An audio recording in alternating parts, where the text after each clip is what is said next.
yau mun yi rashin yanci mu rayu kawai talakawa, ba a maganar fetur da nefa wuta ta haskawa, ba a maganar titi da famfo ruwa na kurbawa, ba a maganar jinya da asibiti na kwantawa, ba a maganar ilimi da aiki na dogaran kowa. A bar mu raye kawai ya ce tura talakawa. Buɗaɗɗiyar wasiƙa ta buɗan gaba ba mai gidan kowa. Your Excellency sa ga ozin talakawa.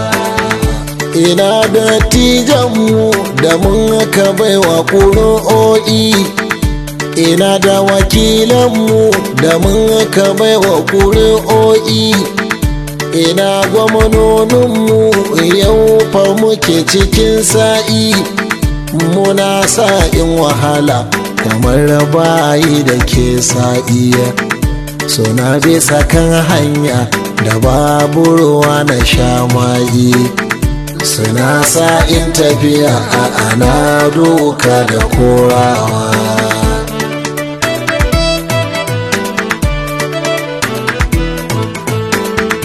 Ashe kai ne sanadi yancin mu ya karewa, a zangon mulkinka za mu mace talakawa, a lotan mulkinka isiti'imar ta dawowa, da sa hannu naka yancin mu za ya karewa.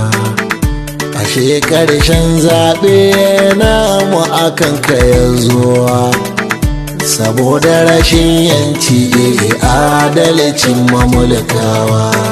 Buɗaɗɗiyar wasiƙa ta buɗan gaba ba mai gidan kowa.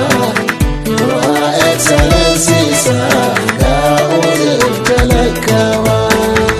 Zatonmu a mulkinka za a samu adalci, muna ta zaton gyaran zaɓe don mu san 'yanci. Zatonmu a mulkinka ainaka za ta samu 'yanci, ta aikata adalci domin za a bar kunci. Zatonmu a mulkinka aƙalla ƙali da adalci, za a yi shari'ar 'yanci adalci gidan kowa.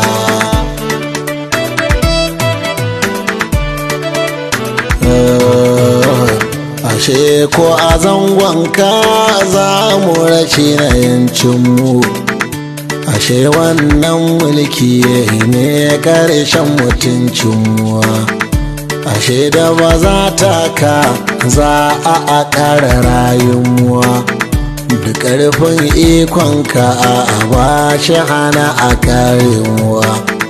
Yau sakamakon ƙuri'a a ta mu barin gidajenmu, Allahu ka fabe mu ba mu da alhakin kowa. Buɗaɗɗiyar wasiƙa ta buɗan gaba ba mai gidan kowa. Your Excellency sa ga ozin talakawa. Laifinmu guda ɗaya ne kyakkyawan zato ba, mun kyauta zato ba, har da kuɗi mu kai ba. Adashi ne 'yan gata don kwaɗayin rabo babba, muna kwaɗayin 'yanci gyara ƙasar mu ne wawa, muna san adalci ya ko da rabon ya zo bawa. Ashe ƙarshen 'yanci za a saka mu talakawa.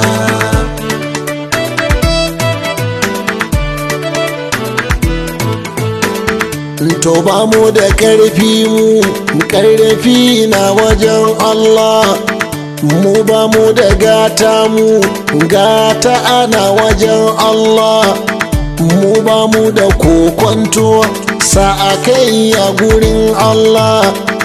Tsoro ya cinye mu ku kuna cikin daula, ga babu fataucin mu ba zarafi na mai talla.